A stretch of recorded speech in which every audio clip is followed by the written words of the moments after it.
we are. After 6 months, I think I have an answer. It's not the answer. We're Unitarian Universalists. If you think you have the singular and only answer, you're probably in the wrong place.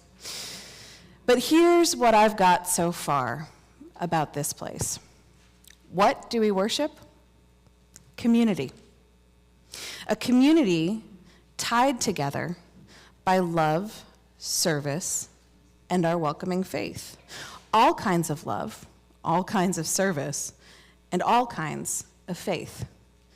So come, let us worship together. Let us worship what is at the center, what is at the heart of who we are. Let us worship in community. And now, I hope you will rise in body or spirit for our opening hymn.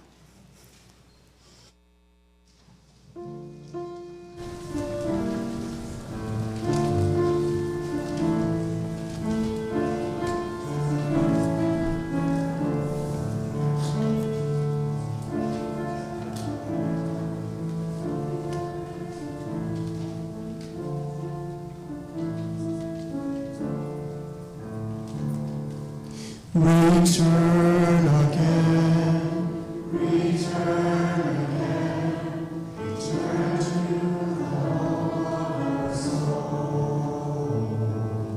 Return again, return again, return to the home of our soul.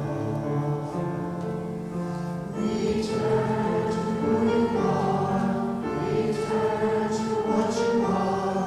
Return to where you are, born and reborn again. Return to who you are, return to what you are. Return to where you are, born and reborn again. Return again, return again, return to the home of our soul. Return again, return again, return to the home of our soul.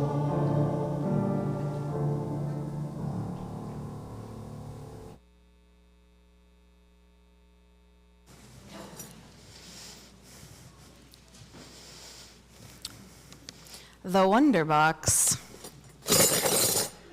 Oh, I know, it sounds exciting, right? What could it be?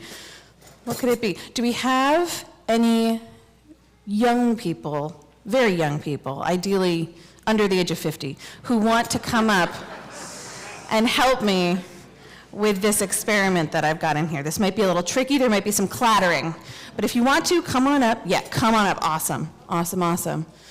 If you want to, you can. If you don't want to, that's okay. If you want to stay with your grown-ups, I support that. If you are grown-ups who want to stay with your grown-ups, I also support that.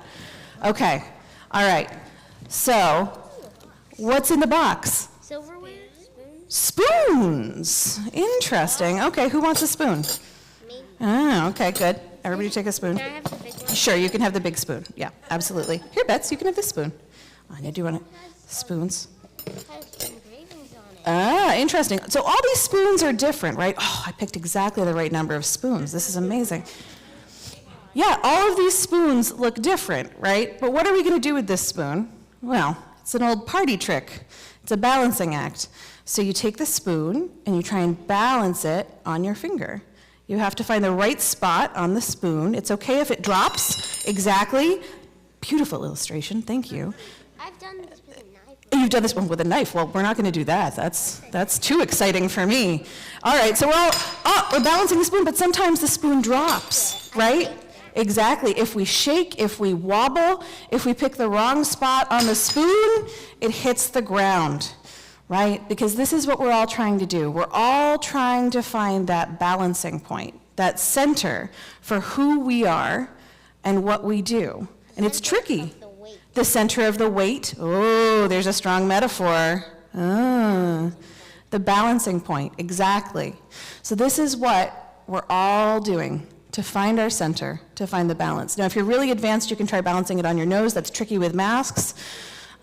These spoons all go back to the kitchen afterwards, but you can keep playing with them. I want to try with the pinky. Okay, try with a pinky. I like this. We're spicing it up. Does anyone want to try a nose balance? Because, like, I can, but... No. You're going to try? Oh, and your thumb? We've got some noses. We've got some noses. Glasses make it impossible. Oh, and the glasses make it tricky, right? So this is a strong metaphor. This is what we're doing. We're all balancing. We're all trying to find the point that makes sense in our lives. This is outstanding. I really hope someone's getting photos of this. This is amazing. You all are so talented. Look at you go. This is awesome. Love it.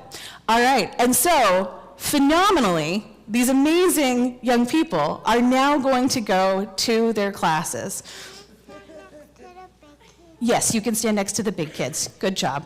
All right. Spoons back in the box, everyone. All right. And now, let's all head out to our classes. Come on, everybody. Let's roll.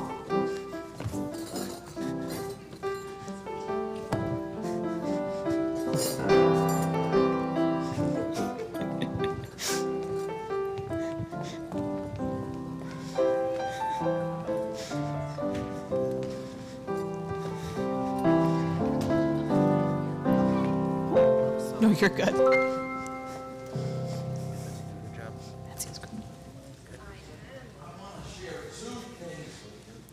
I'm getting my mic.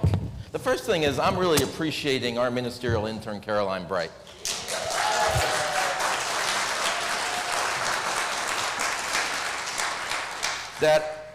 She has been a gift as a colleague and what she's bringing to us in this moment of our life together. The second thing I want to do is I want to launch an initiative right now whereby we write a book together. I just feel moved to it. So I want to invite each of you to be an author in this book. It's going to be called We Light This Chalice, a mainline Unitarian worship tome, something like that. We Light This Chalice. I would like to ask that each of you take some time in these coming weeks and write 50 words. They begin with the line, we light this chalice. And we're going to use our own chalice lightings in this church for the rest of my time here. Our own bespoke, we wrote them, we believe them. And why do we light the chalice? I mean, it's the marker of entry to sacred time. It is, in fact, in this month when our worship theme is about returning to center, it is the spark that tells us we are back at center point. We are back at place of balance. We are back at place of relationship. We are back at the place, as I'm going to talk about in my sermon, where our spirit resides. And I want to invite you to articulate that in your own way. But think of the metaphor of the flame and the initiation and the spark and the light and the warmth and go on with that metaphor in short form. It might just be 25 words. But I'd like one from everyone. Feels like an assignment at school, but I really want one from everyone. And I would love to we have almost 500 members in this church. I'd love to have 200 chalice lightings. And I'd love to have it sit right here in this spot. That's my birthday wish, right? So let's do that together. That's an invitation to your creativity, and this is a place where you will hear your words reflected back to you, where you will be invited forward to speak your words from the tome or those of someone you love. Thank you. Sandy. It's that time. About our offering outreach. Every week we donate half of our weekly collection to a worthy organization in need. And the recipient of MLUC's offering outreach for January is the Patrician Society. The Patrician Society, which is located in the basement of St. Patrick's Church in Norristown, which is like around the corner from Norristown Hospitality Center and down the road from Family Promise. A lot of supports. They address the basic needs of the economically disadvantaged adults, children, and families in the Norristown community. It's basically a food pantry. So it provides, and it also provides, when it can, emergency assistance with medical, housing, utilities, and other needs through its human program. I like this. housing, utilities, miscellaneous aid for neighbors. And unfortunately, the need for assistance has doubled in the last year. And many in the Norristown area are in need. Some clients are homeless, and a high proportion are Spanish speakers, and many are African American. The Patrician Society reflects the UU principle of the inherent worth of every person. Every client receives courteous treatment. Pantry clients are entitled to a weekly basic allotment of canned foods. No one is ever turned away. So please give generously to this important organization. And now will the ushers please come forward to collect the offering as you relax and enjoy Meadowlark's beautiful music. And there's multiple ways of giving. You can use the new QR code on the back of the order of service, or text your offering to the directions on the screen, or for those watching, the give link on the church website. Thank you.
What is given in love is received in gratitude, and may the generosity always be the spirit of this congregation. Candles of community. It's our ritual of personal sharing and support. And after each candle is lit, please join me in saying, "We hold you in our hearts." We light this first candle in remembrance for all those in our community and around the world who are struggling, whether it's illnesses, climate devastation, war, famine, or just day-to-day life. For our brothers and sisters, we hold you in our hearts. Dana Wiley asked to light a candle for Cynthia Barker, who has been hospitalized, holding Cynthia and her husband Bob in our hearts as they navigate their way home to hospice. We hold you in our hearts, Cynthia and Bob. We light a candle for Ron D'Annunzio, whose brother Rich is in his last days, and he's from stage 4 liver and lung cancer. Holding Rich, Ron, and the whole D'Annunzio family in our hearts.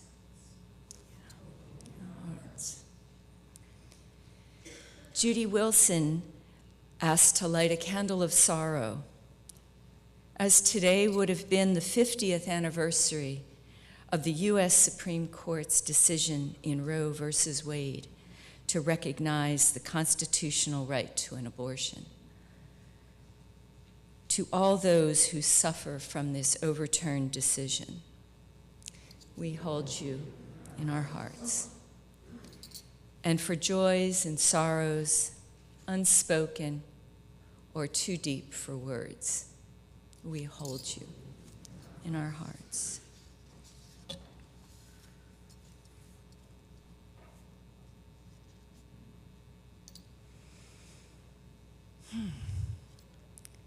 Today's reflective reading is by Denise Levertov, and it's titled Sojourns in the Parallel World. So let's settle in, take in the words, and after which we'll have a short pause of reflection. We live our lives of human passions, cruelties, dreams, concepts, crimes, and the exercise of virtue in and beside a world devoid of our preoccupations, free from apprehension, though affected certainly by our actions. A world parallel to our own, though overlapping. We call it nature, only reluctantly admitting to ourselves to be nature too. Whenever we lose track of our own obsessions, our self-concerns, because we drift for a minute, an hour even, of pure, almost pure response to that insouciant life, cloud, bird, fox, the flow of light, the dancing pilgrimage of water, vast stillness of spellbound ephemerae on a lit window pane, animal voices, mineral hum, wind conversing with rain, ocean with rock, stuttering of fire to coal. Then something tethered in us, hobbled like a donkey on its path of gnawed grass and thistles, breaks free. No one discovers just where we've been when we've caught up again into our own sphere, where we must return, indeed, to evolve our destinies. But we have changed a little.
Now, one of the best jobs I ever had, before this one, of course, was as a chaplain in a psychiatric hospital. People would come to that place only as a kind of last resort. Majority of the people who would arrive at that place came not totally optionally and didn't have the choice to leave. It was therefore slightly different than the gathering we have here today. Slightly different. When people arrived at that place, they were feeling largely fatigued and battered by the world, though, even if they weren't happy exactly about being there. They needed a place of retreat and a measure of restoration. You don't have to be in an existential, catastrophic crisis to know that feeling. Being battered by the world, being largely fatigued, and needing a sanctuary of restoration. I know something about that feeling. Do you know that feeling? Do we remember that when people come here, and I bound up onto this platform and talk about the celebration and the joy, and we're sowing it on the mountain, that some people are coming here at the end of their rope, needing a place of sanctuary and restoration. Some come here with a lightness of being, feeling good about the Eagles. Right? That's okay too. In this gathered body, we have people who are thrilled with the Eagles' performance and looking forward to hoagies from Cut Above this afternoon. Okay, that's me. That's me, right? And there are people who are coming here who mustered all of the energy they could to get through these doors, or had a family member who said, "Come with me. I got a place that will restoreth your soul, maybe, if you give it the chance." So back in this acute care facility, this was up in Rochester, New York, and then I served too as a parish chaplain down in a forensic facility in Georgia. Each week, new people would arrive, often in the middle of the night. And they'd wake up, and we'd have a spiritual development group together. We didn't have the luxury of relying on denominational practices, or this is what we do, or I know you've all read your Bible, or I know you've been to... People are coming from everywhere. And we indeed had people coming in, gripping their Bibles with their Baptist faith. We had people coming in who had no tradition at all. We had people coming in who were Muslim, people coming in, everything you could imagine. So we created something like an ad hoc church together, but we didn't call it a church. We know something about that too. Don't worry, it's just a meeting. It's just a meeting, and we're going to tend to our spirits. Don't be afraid. It was a real low-key place to talk and sort of get connected. I have carried that with me throughout my ministerial practice because it's humbling. It's a little bit like working with very young people. You could make a plan about how everything is going to go, but if 5-year-olds don't want to do the thing, you're going to have to go with it, and you're going to have to let them drive. Similarly, too, when you gather up a dozen people who are in moments of crisis in their lives, and they come down to the room, newly arrived, sometimes newly sedated, working things out, trying to get their bearings, you have to let people lead, and you don't know where it'll go, and sometimes it'll not succeed. Geez, how often do we pause in church and talk about the idea, what if this doesn't work? What if we don't succeed at this? What if it doesn't come off? I was listening to Tom Hanks on the radio with humility in his voice. See, sometimes you do it, and you look at the movie, and you can't wait. You say, it didn't work. That's all I can say. That didn't work. And I learned from a teacher in these groups in the psychiatric hospital that sometimes you say, this isn't working for us today. And that's not a great source of lament. It is prelude to saying, I'm going to see you tomorrow. We're going to get back together tomorrow, and we're going to try again and see if this little movie we're making together comes off. see if we're able to do a little of the work together. And what is the work in the circle? The work in the circle is a little bit of a conspiracy of injecting a peacefulness into one another in that moment when we're tossed and at drift and at sea and the waters are rough. So, one of the ways I did that each week, as people come in from very different places, is to let them tell the story of those different places. Not usually the one that led them right to here. Where did you come from just now? Usually that was a noisy place. Usually that was a disrupted place. Usually those were rough seas. I say, no, let's go somewhere else in our mind, and I'm inviting you to do that right now as well. Let's go somewhere else in our mind to a place of peace in your life. I don't mean just today and now. I mean in the sweep of your lives. Grab onto a place of peace.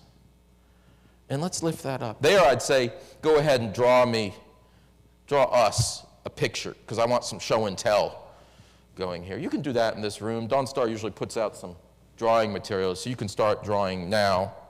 But I want you to draw that picture, and here I'll invite you to do it in your mind, and be ready to share it.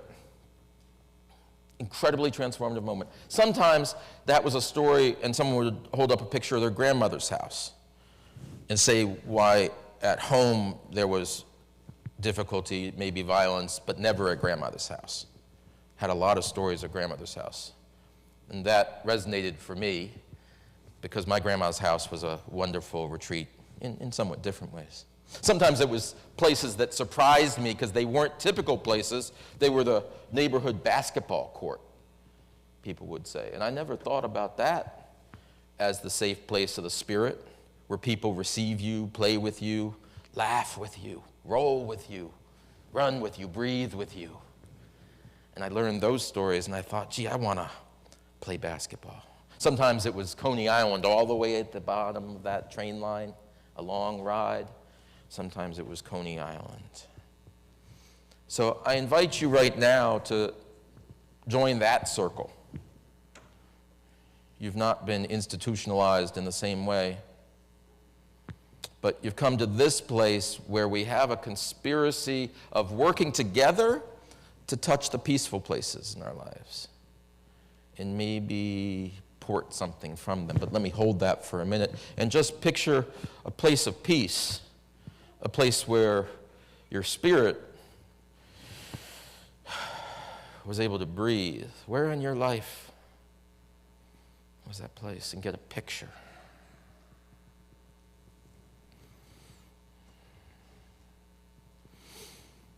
Last week, I was here, and I don't know if anyone got to see, I don't know if they're online, but Susie and John Farrell were here. Used to be Susie Macy. And Susie, they were my congregants in Rochester, New York, 12 years ago. And so they were here for that kind of reunion. But there was another reunion they were here for with this at the center, and she came and she showed me the picture.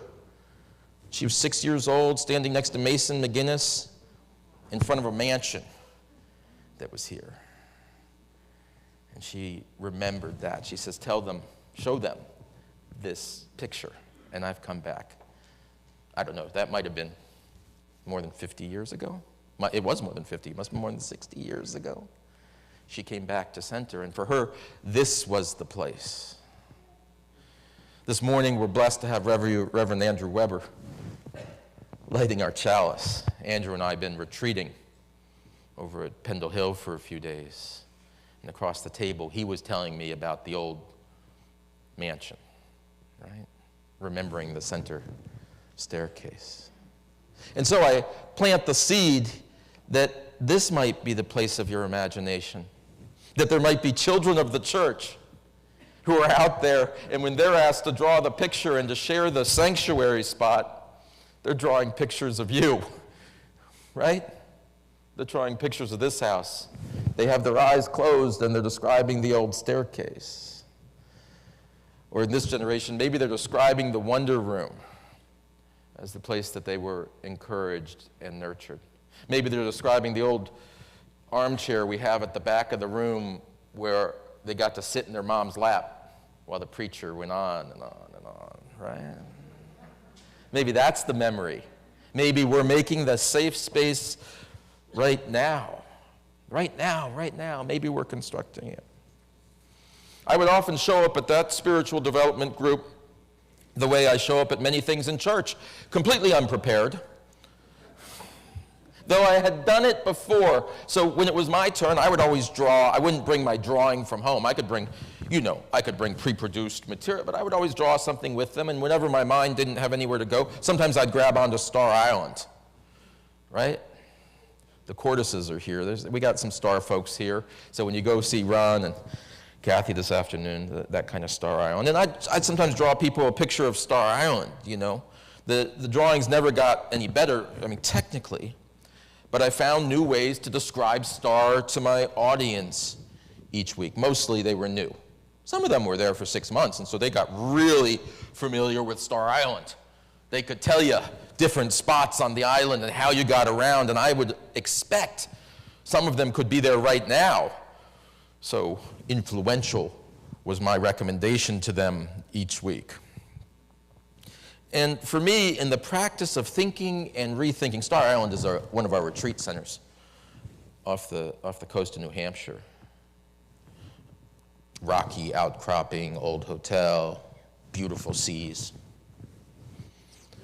Andrew and I were just down with the other ministers at Pendle Hill. Old trees, wooden benches, granola. Anyway, I could tell the same story about Pendle Hill, which is just 8 miles away. Much was intrinsic. When I told my tale, when I drew my picture, some of it was intrinsic, like raw physical beauty. I just did that. Rocky outcroppings, beautiful oak trees. Some of it was about the sense of the weather, the wind off the sea, the rustling of those trees. Some of it is the history of the place. Some of it is the charming traditions that we had in the place. In the case of Star, it's the luxury of a lobster dinner, or as I say at Pendle Hill, it's the granola as only they can make it. I love all of these things, and these will be the things that come pouring out when you're first interrogated about your place.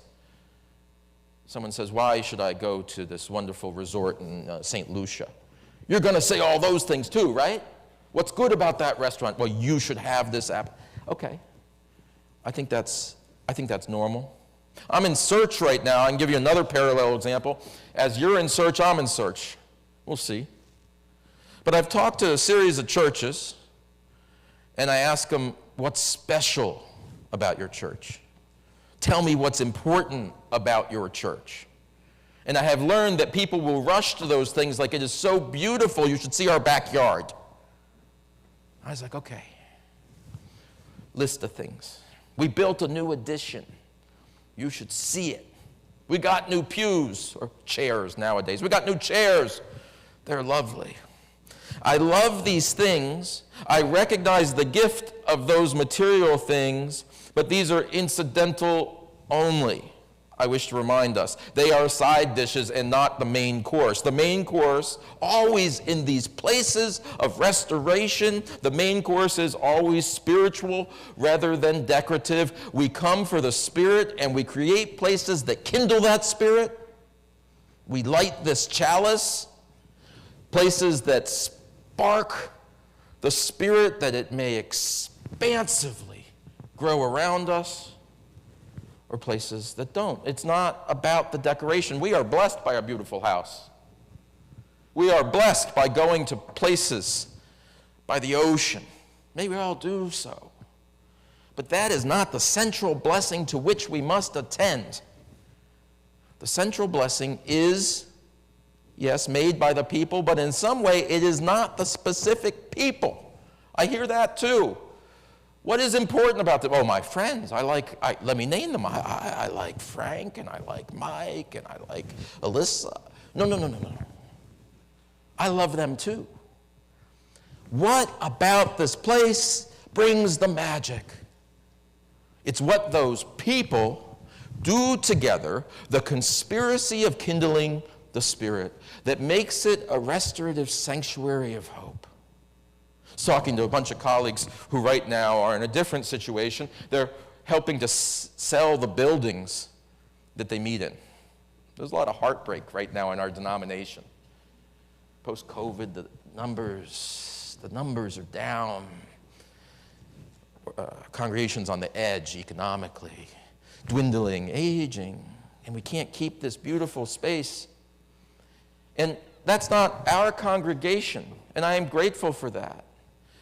But to those, and maybe we have some folks online, I say take heart. And perhaps let go of the material thing, and your building is beautiful. But let go of it. When you paint the picture, you can paint the picture of the building, but the story you're telling is about the Spirit.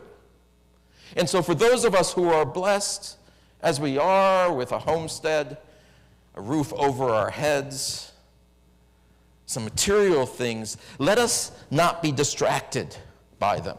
Let us remember that we are co-creators of the place that nurtures and kindles the Spirit like nowhere else. So when people arrive tired, broken, shaken, disoriented, it's a place of reorientation, a place of regrounding. Let us remember on this little mountaintop, what is it that we are sowing? It is not the greatness of the building. What we reap from this place are the fruits of the Spirit. The fruits of the Spirit. And we may not leap to describe them first to others, but they and their sweet taste is what draws us back to this place again and again. I went to the woods because I wished to live deliberately, to front only the essential facts of life, and see if I could not learn what it had to teach, and not when I came to die discover I had not lived. Familiar words? Henry David Thoreau. When we come here to this place of the Spirit, our little Walden, as I say, I wish us not to be distracted by the finery of this place and the glory of our coffee hour. What it might be. We are stripping down here, I wish to suggest. We do not need to go out to the woods. It's right here, and we come back again, but let us be simple. Inspired as I am by Quakers, the week spent there at Pendle Hill, let us be simple that we may strip down that which is decorative, that which is the side dish and not the main course, and again relentlessly grasp for the center. The center is something of the Spirit resilient. For we all need a resilience of the Spirit. And that's what we're sowing on the mountaintop here. We're sowing those seeds of kindness to each other, those seeds of recognition and seeing of each other. These are just small practices. Again and again, I wish to say, don't come here because of what we believe. That's what we mean by non-creedalism. Come here because of what we do. We sow again and again that which feeds a resilient spirit. So when the day comes, when the winds blow and seem to knock us off course, we have reserves. We have reservoirs of spirit that we are able to rise up and steady ourselves and go forward. And even more importantly, and more often, when the people around us, those we love because we've known them our entire lives, and those we just met because they just walked in the door, anxious and broken and scared, that we have reserves enough for them too. We have enough to share. Come, drink of the reserves of the Spirit, for we have been preparing for this day. We have been preparing to receive you. No, we didn't know your name. But we knew, as we did in the hospital, more will come. As they came last week, in need, thirsting, more will come. And we are ready. We are the people who ready ourselves to slake the thirst of the unknown stranger, who is just on the threshold of becoming our friend, who is just on the threshold of new life, and we can be a small part of giving life. That, my friends, is why we worship together. That, my friends, is why we light the light. We sing our songs, and we care for one another. May it be so, and amen. If you would rise in body or in spirit, definitely in voice, whether you're on key or off, that doesn't matter, right, Vincent? It's okay. I asked him. He said, sing in your own key. We love you anyway. Go ahead. We're doing number 347, Gather the Spirit.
I invite you to reach out and take a hand for a closing word together.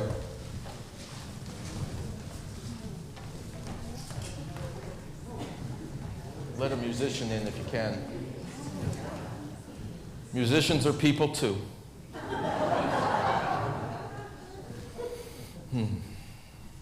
As you go from this place, be blessed. Be blessed with the courage and the confidence to live deeply. Suck the marrow out of life, as Waldo said. As you go from this place, be blessed too with knowledge. Knowledge that you are able to return home. That there are those who are keeping a light on for you, who are tending to the center, and are always waiting to receive you. Amen.